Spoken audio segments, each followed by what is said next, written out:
Ya, shalom Bapak Ibu, Gembala Sidang yang diberkati, hamba Tuhan Gereja Bethel Indonesia dan juga para pengerja yang giat dalam melayani pekerjaan Tuhan dan jemaat-jemaat GBI dimanapun Anda berada yang semakin bertumbuh karena Anda juga semakin suka untuk menyaksikan program ini, Ngeteh Ngobrol Teologi. Ya, masih di rumah kita bersama, masih dengan Pak Roditus, Pak Danielton dan juga Pak Bun Mintan. Kita ngeteh dulu yuk, mari Pak, kita coba ngeteh dulu. Iya. Obrolan kita masih seputar dulu mengenai surga karena saya penasaran banget nih sebelum kita ngomong masalah itu. Kalau neraka kapan? Surga aja dulu lah. Kalau neraka sebenarnya ya mungkin kita akan bahas tapi nanti. Tadi katanya gimana Pak? Kata Pak Daniel, tadi dulu kita belum sempat pelajari tentang neraka. Maksudnya belum sempat ke neraka. Jangan ya kita mau ke surga aja. Nah tapi surga itu kan ada banyak macam. Tadi kita belajar mengenai bagaimana rasa, tentang tujuan, bagaimana surga adalah gambaran Allah itu sendiri. Bagaimana itu adalah kedekatan, suatu impresi, sebuah suasana. Saya mau minta ke Pak Roditus, boleh bagi sedikit aja, singkat saja. Kira-kira seperti apa sih perasaan fenomena ketika Pak Roditus itu mengalami yang dikatakan berhadapan dengan alam maut dan merasakan satu perubahan perasaan suasana yang berbeda banget dari yang biasanya gitu. Ya. Rasanya pada waktu itu hati saya itu rasa tenang banget. Tidak ada rasa ketakutan, tidak ada rasa kecemasan. Ya saya percaya bahwa Tuhan pasti ada bersama dengan saya. Mohon izin, waktu itu Pak Roditus sedang mengalami apa? Saya sedang mengalami satu sakit ginjal, ya. Terus dirawat di rumah sakit. Dirawat di rumah sakit dan harus cuci darah waktu itu, ya. Kondisinya memang sangat lemah sekali.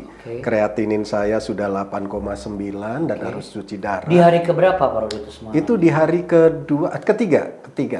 Boleh cerita sedikit detailnya apa yang terjadi? Sedang tidur kah atau bagaimana? Enggak, dalam keadaan sadar tapi merasakan sakit yang luar biasa. Saya 3 hari nggak bisa makan, nggak bisa minum, begitu ya rasanya seperti di Mazmur 20 ayat 19 itu ya dilukiskan lidah itu melekat di langit-langit, kering. Nah itu saya rasakan. Jadi lidah untuk bicara itu susah sekali karena sudah lengket dengan langit-langit. Dan saya berpikir ini adalah hari terakhir saya, gitu kan. Nah sudah kalau misalnya memang itu hari terakhir saya di dalam dunia ini, ya Tuhan saya serahkan semua ke dalam tangan-Mu. Dan suasana hati saya nggak ada rasa takut. Saya percaya bahwa iman saya, bahwa saya ada bersama dengan Yesus itu saja. Jadi nggak ada rasa kecemasan, nggak ada rasa gelisah. Ada kelihatan sinar-sinar berkilau-kilau? Nggak ada sinar, nggak ada apa, nggak ada penglihatan apa. Cuman hati saya saja yang penuh dengan apa ya rasa syukur, sukacita, ya seperti itulah. Berarti itu sudah mulai tidak antara di alam sekarang dengan sudah menuju ke sana ya? Iya. Saya tidak lagi memikirkan apa itu pelayanan, apa itu keluarga, ya semua saya serahkan ke tangan. Ini penting loh buat Bapak Ibu Gembala dan juga hamba Tuhan. Tidak lagi memikirkan pelayanan dan keluarga, bukan berarti nggak peduli. Bukan nggak peduli, tetapi kan, karena saya sudah berserah penuh ke dalam tangan Tuhan. Gitu. Dan saya percaya keluarga saya, pelayanan pasti apapun, Tuhan pasti Tuhan akan pelihara. Nah, wah luar biasa. Puji Tuhan. Pak Daniel, ada yang bisa Pak Daniel ceritakan mengenai suasana yang berbeda sehingga semakin menguatkan orang-orang yang ambil bagian dalam pelayanan? Ya, kalau saya pikir tadi pengalaman yang sangat menginspirasi. Iya, pengalaman spiritual ya. Yang pengalaman itu pengalaman pribadi yang sangat menguatkan. Ya. Tapi kalau saya sih saya belum pernah ya, belum pernah. Tapi saya bisa merasakan ya ketika mendalami firman Tuhan, kebenaran firman Tuhan, saya bisa merasakan bagaimana memang surga itu suatu tempat di mana kita dekat dengan Tuhan, sehingga di Alkitab dikatakan orang melakukan pujian-pujian, penyembahan, dan mereka melakukan itu tanpa jemu-jemu, melakukan itu dengan sungguh-sungguh, dengan serius, gak ada boringnya sama sekali. Nah itu saya pikir itu sesuatu yang memang tidak terkatakan, sangat indah ya. Kan ada banyak sumber kesaksian nih yang mengatakan saya pernah meninggal, kemudian dalam tanda kutip katakanlah mati suri itulah, terus kemudian melihat kenyataan atau sudah ke surga lalu ini belum waktumu, kembali lagi gitu kan. Ada banyak kesaksian pendeta Korea, bahkan saya pernah lihat ada lukisan dari Korea juga, gambaran surga seperti apa. Kalau yang Padel tadi saya sempat dengar kita ngobrol-ngobrol ada apa teori siapa tadi? Siapa? Ransom siapa? Kenapa? Yang mau Bapak bagikan tadi? Yang bicara mengenai surga itu. Buku itu Arrington. Buku apa? Arrington. Oh iya, kalau menurut Arrington memang surga itu diidentikan dengan yang di Alkitab dibicara langit baru, bumi baru, ya, langit baru, bumi baru. Dan memang kalau saya baca di Erikson itu juga berpendapat bahwa memang surga itu di mana surga itu bicara tentang tadi satu tempat di mana Tuhan ada, tapi juga suatu suasana, suasana di mana suasana yang sangat indah karena kita berdekatan dengan Tuhan, itu aja sih. Oke. Tapi sayangnya juga gini sih Pak, ini sayang sekali pendeta-pendeta zaman sekarang, ya, kenapa absen untuk membicarakan tentang surga? Ini sayang sekali. Padahal Alkitab tanpa surga, penginjilan tanpa surga, Injil tanpa surga, itu bukan Injil, bukan Alkitab. Tapi kenapa pendeta-pendeta sekarang jarang sekali membicarakan tentang surga? Nah, kenapa? Kalau menurut Pak Daniel, kenapa itu? Ya mungkin ya tadi takut dianggap bagaimana ya, takut dianggap halu atau sebagainya. Padahal itu sesungguhnya itulah kebenaran dan itulah inti, itulah tujuan dan itulah sesuatu yang sama-sama kita harapkan. Sangat baik, sangat indah jika para rohaniawan, ya, kita semua mengarahkan jemaat kita untuk memahami, mencari, mengenal, mendalami, merindukan, ya, tentang surga. Oke, wah tapi kalau pendeta-pendeta Gereja Baptis Indonesia sih enggak lah ya. Ya, betul. Amin Bapak Ibu sekalian ya. Oh kita kalau ngabarin firman Tuhan pasti ujung-ujungnya kita kaitkan dengan setiap orang itu harus pasti ada berdasarkan upahnya. Berarti Harus ikut kerajaan sorga. Berarti padannya membaca dulu lah bicara surga. Iya. Pak Bun minta mungkin perlu diedukasi juga nih, dibagi-bagi lah ilmu. Apa yang bisa dinyatakan supaya setiap hamba Tuhan di Gereja Baptis Indonesia ini enak gitu ngejelasin mengenai surga. Ya, kalau saya secara pribadi, walaupun saya tidak begitu sering bicara surga, kalau surga kan tidak begitu sering kan berarti membicarakan. Sebab ya, surga itu tidak bisa lepas dari Tuhan. Oke. Apa arti sebuah surga lo tanpa Tuhan? Apa arti sebuah tempat tanpa Tuhan? Ya kan? Sebuah tempat menjadi indah nyaman karena Tuhan, bukan karena dekorasi, ya kan? Dan Tuhan adalah pribadi yang terindah, Dia yang termulia gitu. Jadi kalau di surga itu ada sesuatu yang lebih indah sehingga Tuhan kalah indah gitu. Sehingga banyak orang ke surga tidak mau Tuhannya kan nggak masuk akal. Ya, karena banyak orang kan lebih fokusnya ke indah tempatnya. Indah tempat itu tidak seindah Tuhan. Nanti di surga itu ada bintangnya cuma satu, Tuhan. Dialah sumber keindahan itu gitu. Inti surga. Inti surga itu kan. Jadi kalau kita tidak, walaupun mungkin kalau mungkin kita jarang menggunakan kata surga, tapi ketika kita bicara tentang fokus ke Tuhan itu sudah meliput di situ gitu. Oke. Karena di mana Tuhan berada, kita akan berada. Iya. Ya kan? Mas Permata udah nggak jadi ada artinya kan? lagi ya. Iya kan? Bahkan kalau masih sana nggak diingin, udah buat jalan kok. Iya kan? Iya. Ini saya pengen tahu pandangannya Pak Bun Mintet nih. Ada nggak sih satu hal yang bisa dikomentarin kalau ada yang ngomong gini, udah makin banyak-banyaklah menabur, bangun gereja supaya rumah kita di surga gede. Nah, apa pendapat Bapak mengenai itu? Hanya sebuah ilustrasi ya, memberi semangat supaya hidup ini berkarya lah bagi kerajaan surga. Oh nanti yang diperhitungkan oleh Tuhan bagi kita adalah apa yang kita lakukan untuk Tuhan gitu. Kan banyak orang kan kebanyakan melakukan sesuatu adalah untuk dirinya, keluarganya yang hanya bersifat temporer kan. Setelah mati sudah selesai. Nah kalau kita bisa invest yang kita punya untuk demi pemberitaan Injil, pembangunan umat Tuhan, ya, pemberitaan kerajaan surga, nanti kan kita diperhitungkan sebagai upah. Gitu. Nah ini menarik. Berarti apa yang harus dilakukan gereja supaya setiap gereja itu mampu memuridkan keluarga-keluarga untuk melakukan dan melaksanakan investasi masa depan. Jadi nggak cuma sekedar investasi ya asuransi atau misalnya yang lainnya lah gitu.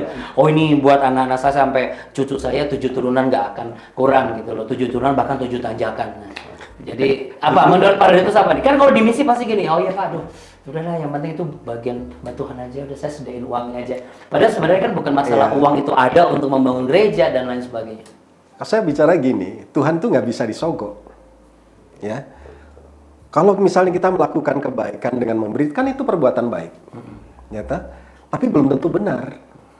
Bisa saja kita memberikan ke banyak orang, misalnya apalah kita berikan segala sesuatunya dengan alasan supaya kita membangun rumah kita di sorga. Tetapi kita tidak mengimani apa yang sebetulnya ada jalan kebenaran itu, ya kan?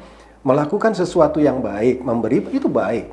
Tetapi kalau nggak mengimani dan kemudian tidak memiliki karakter Kristus dalam hidup kita, ya percuma saja kita berapa banyak pun menabur, nggak akan sampai juga ke sorga. Karena yang dituju adalah karakter Kristus itu kan. Makanya pada saat kita, katakanlah dengan keluarga, saya katakan, atau dengan orang-orang terdekat, bahkan di dalam gereja, saya katakan kita harus membangun karakter Kristus. Karakter Kristus itulah yang membawa kita untuk bersama-sama dengan Dia. Nilai-nilai atau karakter Kristus, sifat-sifat Yesus ada di dalam kita, ya pasti kita akan bersandingan dengan beliau. Ya, dengan Tuhan Yesus kan, bukan karena kita memberikan berkat yang banyak kanan kiri. Tuhan Yesus nggak bisa disogok. Jadi kalau saya tambahin Pak, yang bicara Pak Broditus itu adalah, jadi kita dekatnya Tuhan itu adalah sangat ditentukan seberapa banyak keberadaan Tuhan dalam diri kita. Yes. Itu firman dekat kebenarannya. Menjadi hidup kita, menjadi karakter kita gitu. Ya, ini tidak berarti bahwa kita nggak usah lakukan suatu kegiatan persembahan untuk gereja, bukan. Tapi pembangunan ini penting sekali. Sebab dekatnya kita, semulianya kita itu ditentukan seberapa banyak karya Kristus terimplementasi di hidup kita. Firman-Nya kan kita hidup, manusia hidup bukan dari roti saja, harus dari firman. Firman itu harus menjadi jiwa kita gitu. Membangun manusia roh kita gitu. Nah, seberapa kita membangun itu, sedekat itulah kita nanti, sedekatnya kalau kita istilah orang pentingnya Tuhan, di segitulah gitu loh. Ditentukan. Banyak orang yang berpendapat sharing juga sama saya gini, aduh paling enak deh kalau udah ke gereja, kayaknya surga banget deh. Tapi habis itu Senin sampai Sabtu saya nggak kedengeran apa-apa. Nah, kira-kira apa yang harus dilakukan hamba Tuhan, khususnya pendeta di GBI, untuk memastikan Senin sampai Sabtu juga surga banget buat mereka gitu. Ini kalau bicara mengenai kan surga tadi kan sudah ngerti bahwa surga adalah Tuhan. Kita di dalam Tuhan, berarti kita di dalam karya, termasuk juga suasana yang penuh dengan sejahtera. Nah, apa yang bisa dilakukan gereja, khususnya Gereja Bethel Indonesia, supaya gembala-gembala sidang ini punya ide gitu loh, untuk Senin sampai Sabtu ini dijaga nih, supaya tadi tidak hanya hidup dari roti saja, tapi terus terequip gitu. Menurut Pak Daniel apa? Ya, itu memang PR ya, PR buat kita semua, para rohaniawan, dan di mana kita memang harus bisa menanamkan itu kepada jemaat kita, bahwa kita harus mulai dari kecil, dari hal yang kecil, mencintai Tuhan, mengasihi Tuhan dengan motivasi yang benar, dengan tadi dibilang Bapak karakter yang benar ya, dan kemudian terus tertuju kepada surga, upah yang bukan upah sekarang gitu. Kan itu sulit loh memahami. Kita kan pengennya dapat upah itu langsung sekarang, dapat berkat langsung sekarang, kayak karma. Jadi langsung sekarang menabur, menuai. berapa kalau bisa Bang, berapa menit lagi menuai gitu. Nah, tapi ini upah yang sesungguhnya dan yang kekal di surga. Tapi yang menarik itu loh, kalau saya berpikir ya, kalau kita mau sungguh-sungguh nanti istilah menuai ya, kan kita harus hidup oleh Dia, dari Dia dan untuk Dia. Kita tidak mungkin bisa untuk Dia kalau bukan oleh Dia, dari Dia gitu. Betul. Ya kan? Kalau kita tidak hidup oleh Dia dan dari Dia, bagaimana mungkin kita bisa berbuat sesuatu untuk Dia? Gitu. Kan semua dari Dia. Kita harus hidup dari Dia, oleh Dia, dan kita lahir dari Dia. Oleh Dia, oleh anugerah kita hidup kan. Gitu. Lalu baru bisa hidup untuk Dia gitu. Melakukan sesuatu sesuai dengan apa yang Dia mau gitu. Saat ini bukan lagi ukuran kita gitu. Ya, Ya. supaya sampai bisa mengerti dari Dia itu Pak, kan harus ada sesuatu yang dilakukan. Iya, Iya, apa sih? firman Kalau itu. dari pengalaman Pak Dan- itu apa sebagai gembala sidang di GBI Point Point Square. Square, ngapain aja sih? Ya, jadi Senin sampai Sabtu. sebetulnya simpel aja. Apalagi kalau Minggu merasakan surga, Wah, surga Senin banget nih, ya. neraka. Nah, apalagi dengan Pak Bun Minta tadi bilang, semua berasal dari Tuhan. Simpel sebetulnya. Ya, orang sering dengar kita bangun keintiman, gitu kan dengan Tuhan. Bagaimana sih bangun keintiman dengan Tuhan? Ya, Tuhan itu kan ada di dalam Firman, ya kan? Firman itu, ya kita membaca Firman itu bagus. Langkah kita membaca Firman itu bagus, tapi bukan hanya sekedar membaca. Ya. Oke. Firman Tuhan katakan renungkanlah itu siang dan malam. Jadi bukan hanya sekedar membaca saja. Kalau membaca saja kan kita lupa nih. Tapi ketika kita merenungkan siang dan malam ada rema. Dan ketika ada rema kita menyadari, oh ya, ada yang luar biasa di dalam hidupku yaitu Tuhan. Maka dari Tuhan, oleh Tuhan, dan kepada Tuhanlah segala kemuliaan, itu kan. Karena Tuhan itu begitu dekat dengan kita. Bagaimana caranya? Ya firman itulah. Kan Tuhan itu adalah firman. Ya, seperti itu. Jadi kalau menariknya, kalau saya istilahkan itu tadi Pak bilang ini, jadi Tuhan mau supaya ada pembaruan budi kan, pembaruan pikiran. Iya. Kan jiwa ini kan dibentuk oleh dunia, oleh kebiasaan, oleh hidup, termasuk Dengan materi, keadaan di materi, sekeliling, kan, untuk ya. jiwa kita. Iya. Tuhan mau supaya jiwa kita itu ada pembaruan budi kita, pikiran kita, suke kita gitu menjadi rohani. Jadi kita bukan manusia jiwani dari dunia ini, tapi jiwani yang itu pneumatikoi, manusia roh gitu. Jadi ketika kita merenungkan firman Tuhan, membaca, mengubah mindset, tentu akan mempengaruhi tingkah laku kita. Sehingga kita sebetulnya adalah jadi manusia firman. Gitu.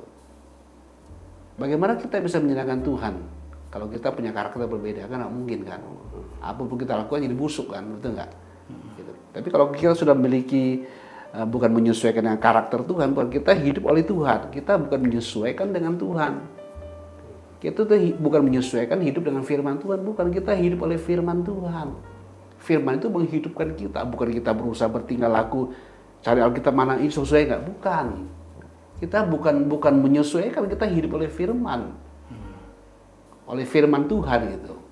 Nah, kalau firman Tuhan yang tadi Pak Rus bilang direnungkan, dipahami dan menguasai kita, tentu akan menghadirkan peraga hidup kan? Iya. Gitu. Dan itulah sorga. Iya, itulah kedalaman keintiman dengan Tuhan itu gitu. Oh, saya merinding ini. Tapi merindingnya merinding sukacita dan sejahtera. Bapak Ibu merinding nggak? Ya. Karena sebenarnya gini ya, tantangan khususnya ya kita sebagai gembala-gembala, jujur saja, tantangan itu besar banget. Satu, bagaimana kita bisa mampu untuk jadi contoh teladan yang dilihat oleh pekerja, lalu kemudian juga kita juga harus bisa mengedukasi keluarga demi keluarga. Ya, belum lagi juga anak-anak dan juga keluarga kita sendiri gitu. Semoga sih pembicaraan kita ini mengarahkan kepada satu hal. Memang ada begitu banyak pemikiran dan juga teori dan juga bukti-bukti di Alkitab surga itu seperti apa. Tapi janganlah sampai kita terjebak hanya karena situasinya, hanya karena tempatnya yang begitu indah, kemilau, emas berkilau sampai nggak bisa buka mata sampai begini-begini gitu. Tapi bicara mengenai bagaimana Tuhan itu ada di dalam diri kita dan kita merasakan. Pengalaman Pak Roditus itu pengalaman yang nyata banget. Terus kemudian juga mencari tahu setiap kebenaran itu penting.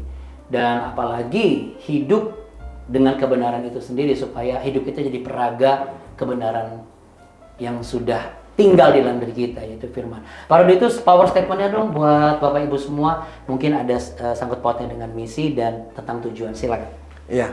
Apapun tantangan hidup kita di dalam dunia ini, tetap semangat di dalam Tuhan, karena di dalam Tuhan selalu ada jalan keluar. Wow, surga banget ya dengernya. Oke, Pak Daniel. Surga. Mari kita jadikan surga itu tujuan utama kita juga dalam kita melayani Tuhan. Dan biarlah sedikit-sedikitlah suasana surga itu juga mulai muncul. Kita munculkan dalam kehidupan kita lewat kedekatan dengan Tuhan. Oke, Pak Bumintat, silakan. Ya, kalau saya, kita harus selalu fokus dengan Tuhan. Ya, hidup oleh Dia, dari Dia, dan untuk Dia. Dengan demikian kita akan mengalami surga yang sesungguhnya. Ya. Nah, kalau saya tentunya harapannya adalah tetap kita di kebangkitan yang pertama saja, jangan kebangkitan yang kedua. Haleluya. Iya. Oke, Tuhan Yesus memberkati Bapak Ibu, tetap semangat. Tuhan berkati. Shalom. Shalom. Ya, silakan. Tuhan. Bahaya kalau kebangkitan kedua.